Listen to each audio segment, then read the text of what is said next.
Assalamualaikum warahmatullahi wabarakatuh. Waalaikumsalam warahmatullahi wabarakatuh. Terima kasih Bapak dan Ibu atas kehadirannya di ruangan ini.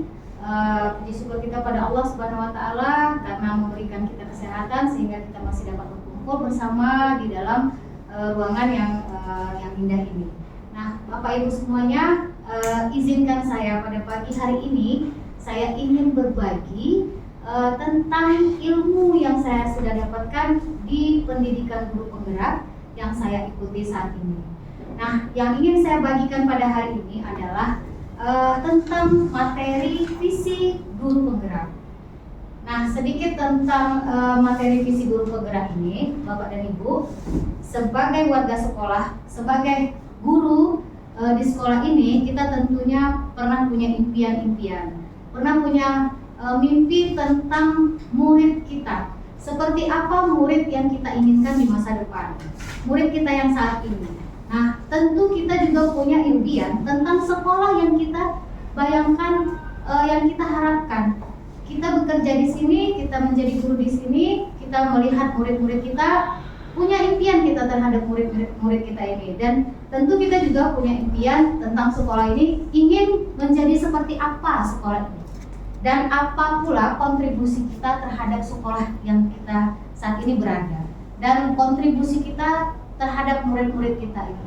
Nah, ini merupakan tanggung jawab kita bersama Bapak Ibu dalam menjalankan tugas sebagai pendidik, tentunya dengan segala potensi yang kita miliki. Nah, baiklah Bapak Ibu, ini tugas yang saya kerjakan, tugas mandiri yang saya kerjakan. Dalam materi ini ada imajiku tentang murid masa depan, kemudian melengkapi kalimat tumpang, dan ada visi guru penggerak. Jadi goalsnya nanti adalah tentang guru penggerak. Oke, Bapak dan Ibu, saya sudah membuat sebuah imaji atau bayangan-bayangan saya tentang murid saya di masa depan. Nah, murid yang ingin saya harapkan di masa depan ini lebih kurang seperti ini. Jadi saya menginginkan pertama itu adalah murid yang memiliki religius, yaitu beriman dan berakhlak mulia. Kemudian saya juga menginginkan murid yang berani berpendapat dan tampil di depan umum. Kemudian saya juga menginginkan murid yang senang berdiskusi, bernalar kritis dan kreatif dalam menemukan hal-hal baru. Kemudian, saya juga menginginkan murid yang mandiri dan suka bergotong royong. Dan terakhir, saya juga menginginkan murid yang memiliki integritas, berwawasan global, dan berkebinekaan global. Nah, ini adalah imaji saya atau bayangan saya tentang murid di masa depan yang saya inginkan. Tentu, semua ini dapat kita raih, dapat kita sama-sama wujudkan tentunya dengan usaha. Usahanya bagaimana? Nah, ini lagi yang ingin saya sampaikan juga.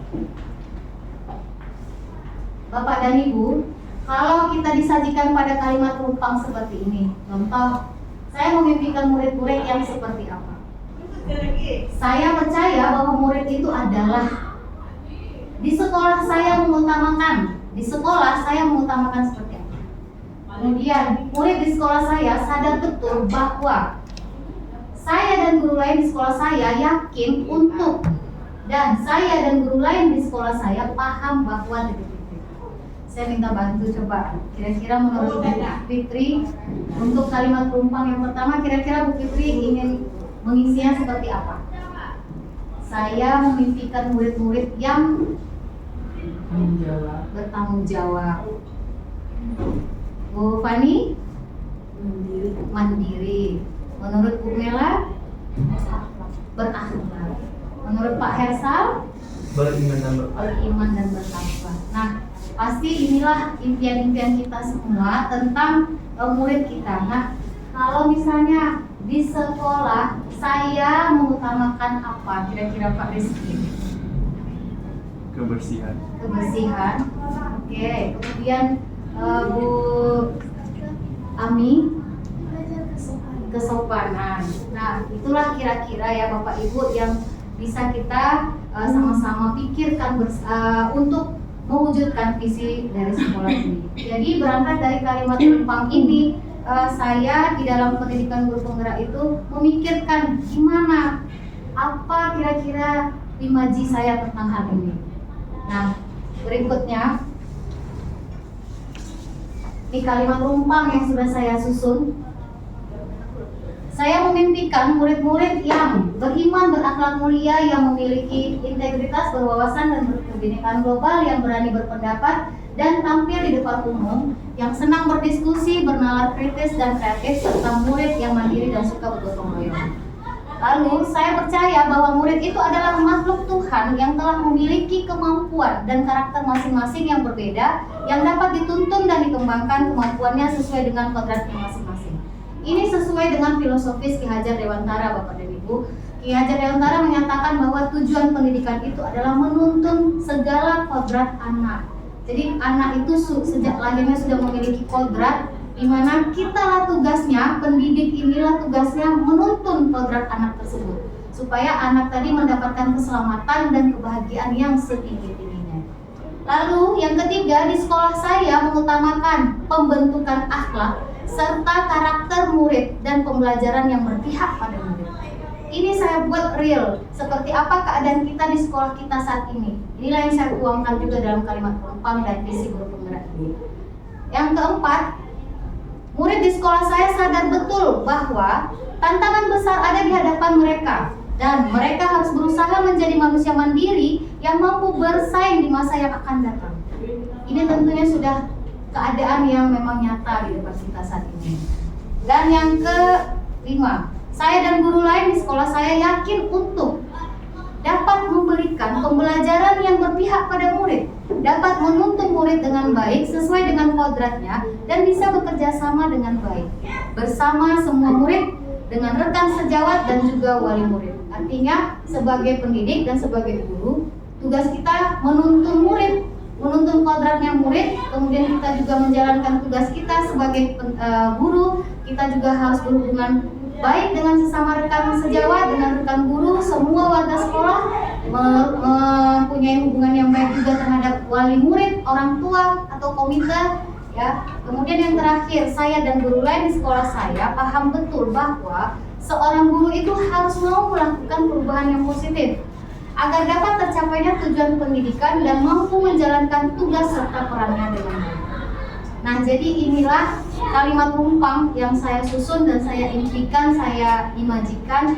Insya Allah ingin saya wujudkan nanti ketika selesai dalam melaksanakan pendidikan ini. Saya ingin mewujudkannya. Tentunya juga saya ingin berbagi kepada Bapak dan Ibu. Mari kita bersama-sama mewujudkan sekolah ini dengan lingkungan yang baik, yang berpihak pada murid tentunya. Jadi intinya mungkin selama ini kita masih kurang menyadari bahwa keadaan yang sebenarnya dari pendidikan ini adalah bagaimana caranya kita bisa berpihak pada murid.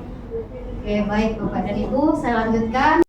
Ini visi yang sudah saya susun, mewujudkan peserta didik yang beriman dan berakhlak mulia, yang berintegritas dan memiliki jiwa kepemimpinan dengan penguatan profil pelajar Pancasila. Dari mana visi ini saya susun, bisa saya susun? Ada pendekatan Bagja namanya Bapak Ibu.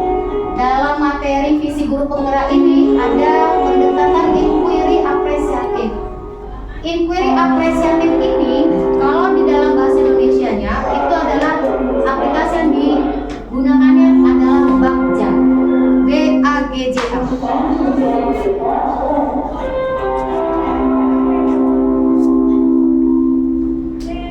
Seperti ini Bapak Ibu, Bagja.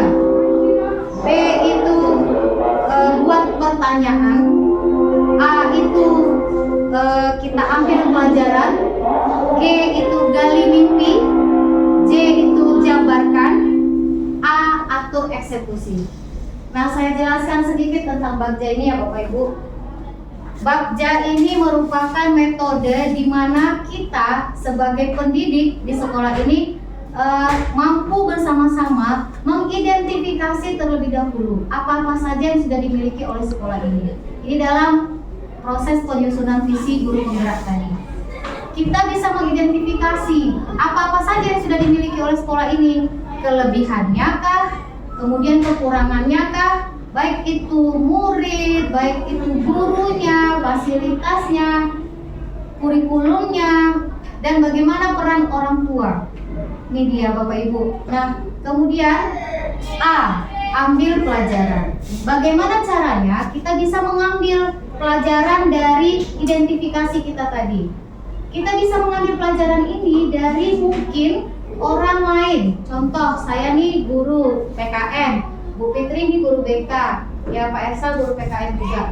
Kita saling berinteraksi sosial. Kita tanyakan kepada rekan sejawat kita, apa yang sudah dilakukan oleh Bu Fitri terhadap muridnya. Jadi mengambil pelajaran. Bagaimana caranya Bu Fitri menghadapi muridnya? Dia menuntun kodrat muridnya seperti apa cara-cara Bu Fitri? Saya juga bisa belajar mungkin dari Pak Hersa, dari Bu Ami, dari Pak Rizky, dari Bu Fani, dari Bu Mela. Nah, kita sama-sama melakukan interaksi itu. Karena kita kalau tidak berinteraksi dengan rekan sejawat, rasanya akan sulit untuk mewujudkan semua ini.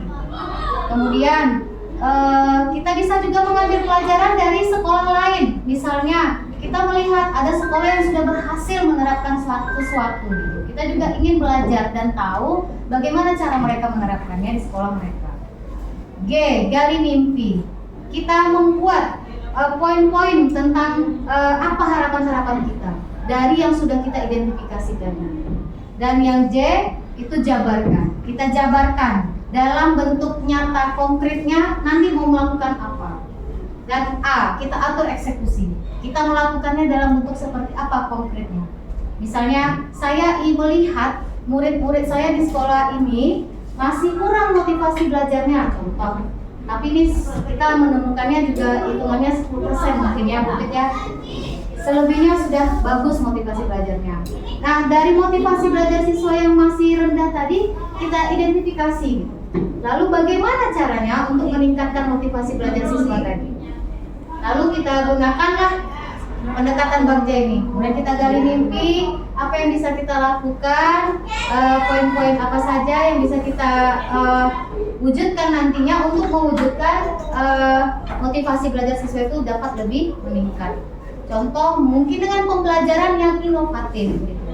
Inovatifnya kita di sini rasanya tidak ada kendala lagi ya Bapak dan Ibu, karena kita semua cukup, fasilitas kita cukup. Apa yang kita rasakan kurang saat ini kalau untuk sekolah kita seperti ini? Mungkin sekolah-sekolah di daerah yang masih memiliki fasilitas kurang, ini mungkin bisa jadi kendala. Nah, baik Bapak Ibu, saya teruskan.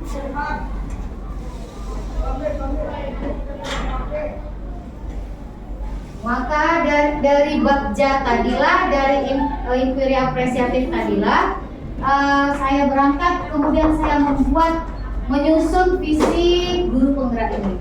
Jadi saya berharap visi saya ini dapat sama-sama bantu saya juga, kita sama-sama mewujudkannya. Tapi saya juga memulai dari diri saya sendiri. Saya sudah mengidentifikasi juga apa kekurangan yang saya miliki, apa yang belum saya pahami tentang menghadapi murid, tentang hubungan saya dengan rekan sejawat, hubungan saya dengan pimpinan. Nah, ini juga nanti yang ingin kita sharing bersama-sama Bapak dan Ibu.